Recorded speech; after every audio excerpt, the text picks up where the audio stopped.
BLM Kerala Tamil Nadu Pondicherry. നമസ്കാരം. M5 ലൈവിലേക്ക് സ്വാഗതം. കേരളത്തിലെ പാരിസ്ഥിതിക പ്രശ്നങ്ങളിലും പശ്ചിമഘട്ട മേഖലകളിലെ മനുഷ്യ ഇടപെടലുകളെക്കുറിച്ചും പ്രവാചക സമാനമായ വെളിപ്പെടുത്തലുകളാണ് മാധവ് ഗാഡ്ഗിൽ റിപ്പോർട്ടിൽ നടത്തിയത്. 2010 മാർച്ച് മുതൽ 2011 ആഗസ്റ്റ് വരെയാണ് മാധവ് ഗാഡ്ഗിലും സംഘവും പശ്ചിമഘട്ട മേഖലകളിൽ പഠനം നടത്തിയത്. പശ്ചിമഘട്ട മേഖലയിലെ പരിസ്ഥിതിയുടെ അവസ്ഥ, ദുർബല പ്രദേശങ്ങൾ കണ്ടെത്തുക, സംരക്ഷിക്കാനും പുനരുജ്ജീവിപ്പിക്കാനുമുള്ള മാർഗങ്ങൾ നിർദ്ദേശിക്കുക എന്നിവയായിരുന്നു സമിതിക്ക് കൊടുത്തിട്ടുള്ള വിഷയങ്ങൾ. 1,29,037 ചതുരശ്ര കിലോമീറ്ററാണ് പശ്ചിമഘട്ട മേഖലയുടെ വിസ്തീർണം. അറബിക്കടലിന് സമാന്തരമായി കന്യാകുമാരി മുതൽ മഹാരാഷ്ട്രയിലെ താപി നദി വരെയുള്ള 1500 കിലോമീറ്റർ ഇടതടവില്ലാത്ത വനപ്രദേശമാണ് പശ്ചിമഘട്ടം. നീലഗിരി, ആനമല, ഏലമല, അഗസ്ത്യമല എന്നിവയൊക്കെ ഇതിന്റെ ഭാഗമാണ്. സമുദ്രനിരപ്പിന് 500 മീറ്റർ ഉയരമുള്ള മലകളെയാണ് പശ്ചിമഘട്ട മലനിരകളിൽ ഉൾപ്പെടുത്തിയിട്ടുള്ളത്. തമിഴ്നാട്ടിലും കർണാടകത്തിലുമായി വ്യാപിച്ചു കിടക്കുന്ന ബിലിഗിരി രംഗൻ മലകളും ഇതിൽ ഉൾപ്പെടുന്നു.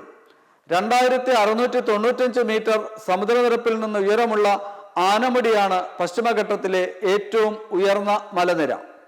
നിത്യഹരിത ഉഷ്ണമേഖലാ വനങ്ങൾ, ചോലമരക്കാടുകൾ, പുൽമേടുകൾ, ചെങ്കൽ പീഠഭൂമികൾ, കിഴക്കോട്ടും പടിഞ്ഞാറോട്ടും ഒഴുകുന്ന നദികൾ, തെക്കേയറ്റം മുതൽ വടക്കേയറ്റം വരെ നീളുന്ന ആനത്താര എന്നിവ പശ്ചിമഘട്ട മേഖലയുടെ പ്രത്യേകതകളാണ്. ഏതാണ്ട് 4000 ഇനം പൂച്ചെടികൾ, 645 നിത്യഹരിത വൃക്ഷ ഇനങ്ങൾ, 850-നും 1000-നും ഇടയിലുള്ള ചെറുസസ്യങ്ങൾ, വിരളമായവ ഉൾപ്പെടെയുള്ള 682 ഇനം പായലുകൾ, 350 ഇനം ഉറുമ്പുകൾ, 33 ഇനം ചിത്രശലഭങ്ങൾ, 174 ഇനം തുമ്പികൾ, 269 ഇനം ഒച്ചുകൾ, 258 ഇനം മീനുകൾ, 225 ഇനം ഉഭയജീവികൾ, 238 ഇനം ഇഴജന്തുക്കൾ, 500 ഇനം പക്ഷികൾ, 120 ഇനം സസ്തനികൾ എന്നിവ ഉൾപ്പെടെ വൻ ജൈവ വൈവിധ്യ കലവറയാണ് പശ്ചിമഘട്ടത്തിൽ ഉള്ളത്. മലമുഴക്കി വേഴാമ്പൽ അടക്കമുള്ള വളരെ വിരളമായ വംശനാശം വന്നുകൊണ്ടിരിക്കുന്ന പക്ഷികളും ഇവിടെയുണ്ട്. ഒരു തരത്തിലുമുള്ള ബാഹ്യ ഇടപെടലുകളും ഇല്ലാതെ പശ്ചിമഘട്ടത്തെ സംരക്ഷിക്കാനായിരുന്നു ഗാഡ്ഗിലിന്റെ ശുപാർശ. നിർമ്മാണ പ്രവർത്തനം, ഖനന പ്രവർത്തനം, കൃഷി, തോട്ടം എന്നിവ പൂർണ്ണമായും ഇല്ലാതാക്കണമെന്ന് അദ്ദേഹം ശുപാർശ ചെയ്തു. ഇപ്പോൾ തന്നെ 40% നാശം പശ്ചിമഘട്ട മേഖലയിൽ ഉണ്ടായതായും കണ്ടെത്തിയിട്ടുണ്ട്. വൻ ദുരന്തങ്ങൾ സംഭവിക്കാൻ സാധ്യതയുണ്ടെന്നും അദ്ദേഹം മുന്നറിയിപ്പ് നൽകിയിരുന്നു. പക്ഷേ ദക്ഷിണ ഭാരതത്തിൽ ഏറ്റവും കൂടുതൽ പ്രതിഷേധങ്ങൾ ഉണ്ടായത് കേരളത്തിലാണ്. പ്രതിഷേധങ്ങൾ ശക്തി പ്രാപിച്ചപ്പോൾ ആണ് കസ്തൂരി രംഗനെ വീണ്ടും പഠനത്തിന് നിയോഗിച്ചത്. 123 വില്ലേജുകൾ പരിസ്ഥിതി ലോലമാണെന്നും അത് പൂർണ്ണമായും കുടിയേറ്റ വിമുക്തമാക്കണമെന്നും കസ്തൂരി രംഗൻ ശുപാർശ ചെയ്തു.